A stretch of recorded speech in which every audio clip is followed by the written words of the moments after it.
Excel PU college Guruvayanakere, ಕರ್ನಾಟಕದ number 1 PU college. Admissions open now. ಶಾಸಕರುಗಳು ಈಗಾಗಲೇ ಡಿಮ್ಯಾಂಡ್ ಮಾಡ್ತಾ ಇದ್ದಾರೆ, ನಮಗೆ ಮಿನಿಸ್ಟರ್ ಪೋಸ್ಟನ್ನು ಕೊಡಬೇಕು ಅಂತೇಳಿ. ಅದರಲ್ಲೂ ಬೆಳಗಾವಿ ಅತಿ ದೊಡ್ಡ ಜಿಲ್ಲೆ, ನಮಗೆ ಮತ್ತೊಂದು ಸಚಿವ ಸ್ಥಾನವನ್ನು ಕೊಡಬೇಕು ಅನ್ನೋ ಬೇಡಿಕೆ ಕೇಳಿ ಬರ್ತಾ ಇದೆ. ಈ ನಡುವೆ ಅದಕ್ಕೆ ಸಚಿವೆ ಕೂಡ ದನಿಗೂಡಿಸಿದ್ದಾರೆ. ಲಕ್ಷ್ಮೀ ಹೆಬ್ಬಾಳ್ಕರ್ ಅವರು ಸಚಿವ ಸ್ಥಾನಕ್ಕಾಗಿ ಬೇಡಿಕೆಯನ್ನು ಇಟ್ಟಿರುವಂಥದ್ದು. ಬೆಳಗಾವಿ ಜಿಲ್ಲೆಗೆ ಮತ್ತೊಂದು ಸಚಿವ ಸ್ಥಾನವನ್ನು ಕೊಡಬೇಕು ಅಂತೇಳಿ ಅವರು ಕೂಡ ಆಗ್ರಹವನ್ನು ವ್ಯಕ್ತಪಡಿಸಿದ್ದಾರೆ. ಪಟ್ಟಣ ಹಿಡಿದಿರುವಂಥದ್ದು ಮತ್ತೊಂದು ಸಚಿವ ಸ್ಥಾನದ ಬೇಡಿಕೆಯನ್ನು ಇಟ್ಟಿದ್ದಾರೆ ಲಕ್ಷ್ಮೀ ಹೆಬ್ಬಾಳ್ಕರ್. ಬಿಜೆಪಿಯ ಅವಧಿಯಲ್ಲಿ ಬೆಳಗಾವಿಗೆ 5 ಸ್ಥಾನಗಳನ್ನು ಕೊಡಲಾಗಿತ್ತು. ನಮ್ಮ ಸರ್ಕಾರದ ಅವಧಿಯಲ್ಲೂ ಕನಿಷ್ಠ 3 ಸಚಿವ ಸ್ಥಾನಗಳನ್ನಾದರೂ ಸಿಗಬೇಕಿಲ್ಲಿಗೆ. ಸಚಿವ ಸ್ಥಾನವನ್ನು ಕೊಟ್ಟರೆ ಪಕ್ಷದ ಸಂಘಟನೆಗೂ ಕೂಡ ಅದು ಅನುಕೂಲ ಆಗತ್ತೆ. ಜಿಲ್ಲೆಯಲ್ಲಿ ಸಚಿವ ಸ್ಥಾನಕ್ಕೆ 5 ಶಾಸಕರನ್ನು ಬೇಡಿಕೆಯನ್ನು ಇಟ್ಟಿದ್ದಾರೆ. ಆ 5ರಲ್ಲಿ ಒಬ್ಬರಿಗಾದರೂ ಸಚಿವ ಸ್ಥಾನ ಸಿಕ್ಕರೆ ಜಿಲ್ಲೆ ಹಾಗೆ ಪಕ್ಷಕ್ಕೆ ಎರಡಕ್ಕೂ ಕೂಡ ಅನುಕೂಲ ಆಗತ್ತೆ ಅನ್ನೋದು ಲಕ್ಷ್ಮೀ ಹೆಬ್ಬಾಳ್ಕರ್ ಅವರ ಒತ್ತಾಯ, ಆಗ್ರಹ, ಅನಿಸಿಕೆ.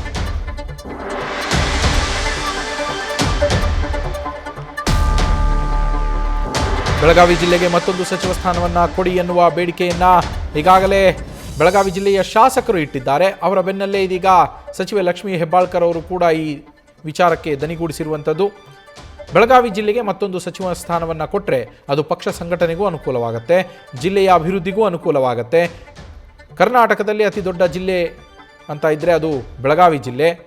ಬಿಜೆಪಿ ಅವಧಿಯಲ್ಲಿ ಇಲ್ಲಿ 5 ಸಚಿವ ಸ್ಥಾನಗಳನ್ನು ಕೊಟ್ಟಿದ್ರು, ನಾವು ಕನಿಷ್ಠ 3 ಕೊಡಬೇಕು.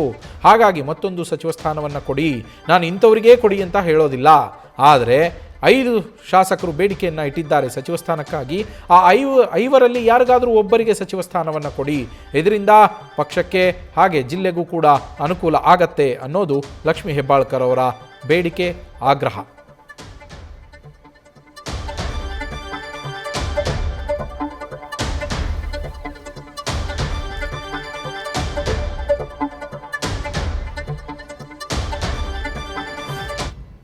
ಆಗಬಹುದು. ಬಹಳ ದೊಡ್ಡ ಜಿಲ್ಲೆ ಇದೆ, 3 ಜಿಲ್ಲೆಗಳ ಸಮಾನವಾಗಿ ಬೆಳಗಾವಿ ಜಿಲ್ಲೆ ಇದೆ.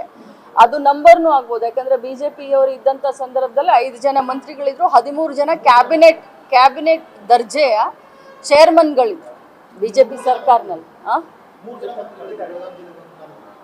3 ಜನ ಅಲ್ಲ, 5 ಜನ. ಶ್ರೀಮಂತ್ ಪಾಟೀಲ್, ಶಶಿಕಲಾ ಜೊಲ್ಲೆ, ಆಮೇಲೆ ಯಾರು ಕತ್ತಿಯವರಿದ್ರು, ಲಕ್ಷ್ಮಣ್ ಸವದಿ ಅವರಿದ್ರು. ದೊಡ್ಡ ಜಿಲ್ಲೆ ಇದೆ ರೀ.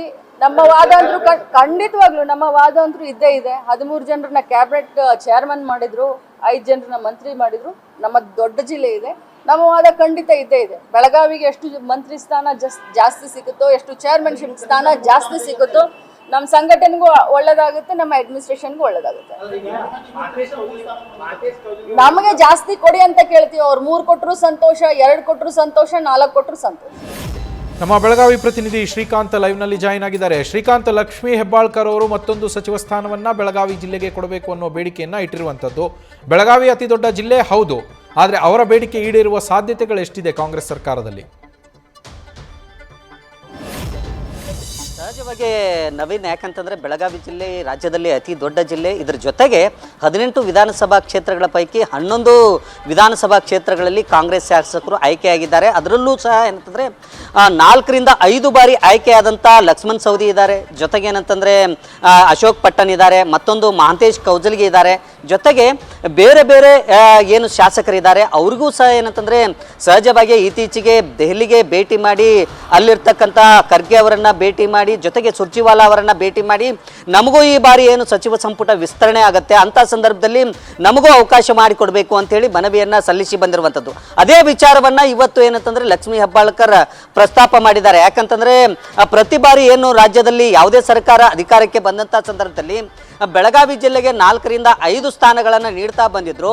ಆದರೆ ಪ್ರಥಮ ಬಾರಿಗೆ ಏನಂತಂದರೆ ಕೇವಲ 2 ಸ್ಥಾನಗಳನ್ನು ಮಾತ್ರ ಬೆಳಗಾವಿ ಜಿಲ್ಲೆಗೆ ನೀಡಲಾಗಿದೆ. ಹಾಗಾಗಿ ಸಹಜವಾಗಿ ಬೇರೆ ಶಾಸಕರು ಸಹ ಏನಂತಂದರೆ ಸಚಿವ ಸ್ಥಾನ ಸಿಗಬೇಕು ಅನ್ನೋ ಒಂದು ಆಸೆಯನ್ನು ವ್ಯಕ್ತಪಡಿಸ್ತಾ ಇದ್ದಾರೆ. ಅವರು ಸಹಜವಾಗಿ ಏನಂತಂದರೆ ಬೆಳಗಾವಿ ಜಿಲ್ಲೆಗೆ ಪ್ರಾತಿನಿಧ್ಯ ಸಿಗಬೇಕಾದರೆ ಇನ್ನೊಂದು ಸಚಿವ ಸ್ಥಾನ ಸಿಗಬೇಕು ಅನ್ನೋ ಒಂದು ವಿಚಾರವನ್ನು ಲಕ್ಷ್ಮೀ ಹೆಬ್ಬಾಳ್ಕರ್ ಅವರು ಸಚಿವ ಸ್ಥಾನದಲ್ಲಿದ್ದುಕೊಂಡು ಏನಂತಂದರೆ ಈ ಸಚಿವ ಸ್ಥಾನಕ್ಕೆ ಮತ್ತೊಂದು ಬೆಳಗಾವಿ ಜಿಲ್ಲೆಗೆ ಸಚಿವ ಸ್ಥಾನ ನೀಡಬೇಕು ಅಂತೇಳಿ ಬೇಡಿಕೆಯನ್ನು ಇಟ್ಟಿರುವಂಥದ್ದು. ಹೀಗಾಗಿ ಸಹಜವಾಗಿ ಏನಂತಂದರೆ ಹಿರಿಯರಾದಂಥ ಲಕ್ಷ್ಮಣ್ ಸವದಿ ಜೊತೆಗೆ ಮಹಾಂತೇಶ್ ಕೌಜಲ್ಗಿ, ಅದರ ಜೊತೆಗೆ ಅಶೋಕ್ ಪಟ್ಟಣ, ಇವರಲ್ಲಿ ಯಾರಿಗೆ ಏನಂತಂದರೆ ಈ ಬಾರಿ ಮಂತ್ರಿಗಿರಿ ಸಿಗತ್ತೆ ಅನ್ನೋ ಒಂದು ಚರ್ಚೆಗಳು ರಾಜಕೀಯ ವಲಯದಲ್ಲಿ ಕೇಳಿ ಬರ್ತಾ ಇರುವಂಥದ್ದು. ಹಾಗಾಗಿ ಸಹಜವಾಗಿ ಸಚಿವೆ ಲಕ್ಷ್ಮೀ ಹೆಬ್ಬಾಳ್ಕರ್ ಅವರು ಹಿಂದೆ ಏನು ಸಂಪ್ರದಾಯ ಇತ್ತು, ಜೊತೆಗೆ ಬೇರೆ ಬೇರೆ ಸರ್ಕಾರಗಳು ಅಧಿಕಾರಕ್ಕೆ ಬಂದಂಥ ಸಂದರ್ಭದಲ್ಲಿ ಬೆಳಗಾವಿಗೆ ಯಾವ ರೀತಿ ಪ್ರಾತಿನಿಧ್ಯ ಸಿಗ್ತಿತ್ತು, ಈ ಬಾರಿಯೂ ಸಹ ಏನಂತಂದರೆ ಪ್ರಾತಿನಿಧ್ಯ ಸಿಗಬೇಕು ಅನ್ನೋ ಒಂದು ಬೇಡಿಕೆಯನ್ನು ಮುಂದಿಟ್ಟಿರುವಂಥದ್ದು. Naveen, thank you Srikanth. News first ನಿರ್ಭೀತಿಯಿಂದ ನಿಮ್ಮ ಪರವಾಗಿ.